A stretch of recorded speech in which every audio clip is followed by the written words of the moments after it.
안녕하십니까. 내외방송 뉴스입니다. 오늘의 뉴스를 시작하겠습니다.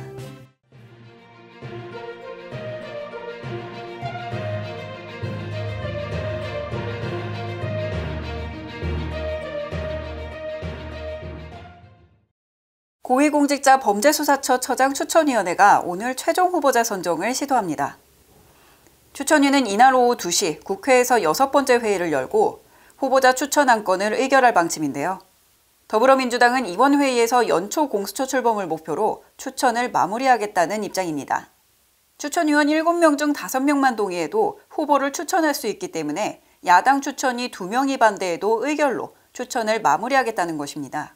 국민의힘은 공수처법 개정안에 대해 헌법 소원을 내고 의결 효력 정지 소송 등도 검토하겠다고 반발하고 있습니다. 최근 고병원성 조류 인플루엔자 확산세가 심상치 않습니다. 지난주 이틀 연속으로 5개 농장에서 확진된 데 이어 27일에는 경주 최대 양계장인 희망농원에서 AI가 확진된 건데요. 방역당국은 내일까지 농장 내 모든 닭을 살처분하고 반경 10km 내 농장 300여 곳에 30일간 이동 제한 명령을 내릴 예정입니다.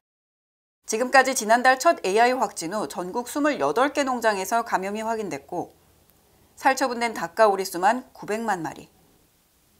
이에 따라 오리와 달걀 가격도 들썩이고 있습니다.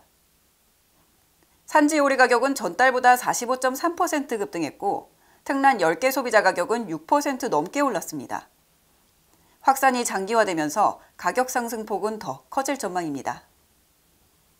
오늘부터 서초구가 9억 원 이하 1가구 1주택자에 대한 재산세를 50% 감면합니다. 서초구 전체의 50.3%인 6만 9천여 가구가 이번 대상에 해당될 것으로 예상되고 있습니다. 이번 조치는 코로나로 어려운 상황에서 세금 부담이 늘어나고 있는 주민들에게 도움을 주겠다는 취지로 시행됐습니다. 그러나 서울시는 서초구 구세조례 일부 개정 조례안은 무효라며 대법원에 소송을 제기하고 집행정지를 신청한 상태입니다. 조은희 구청장은 맞소송도 불사하겠다는 입장인데요. 한편 서초구청은 오늘부터 주민들에게 환급 신청서가 동봉된 환급 안내문을 발송하고 내년 1월 7일부터 신청을 받을 예정입니다. 정부의 연말연시 특별 방역 강화 대책에 맞춰 오늘부터 은행 영업점 사회적 거리 두기 강화가 추진됩니다.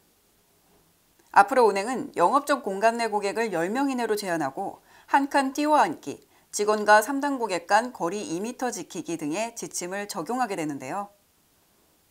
입장하지 못한 고객을 위해서는 영업점 출입구에 대기선을 표시하고 고객 간 거리를 2m 이상 유지하도록 안내할 예정입니다.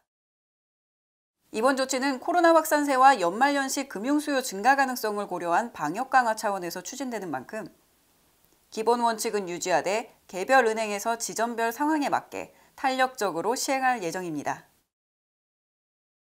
서울시가 코로나19 확산으로 영업 제한에 들어간 소상공인 긴급 지원을 위해 오늘부터 선결제 상품권을 1,000억 원어치 발행합니다.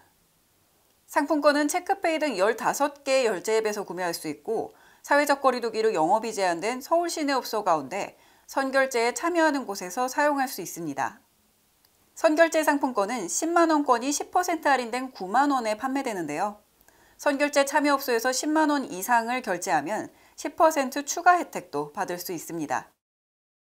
다만 개인은 월 30만 원, 민간 기업은 월 1,000만 원까지 구매 가능하고 내년 1월 30일까지 모두 사용해야 됩니다. 크리스마스 연휴 잘 보내셨나요? 정부 지침에 따라 2.5단계가 한 주 더 연장되면서 1월 1일을 맞이하게 됐습니다.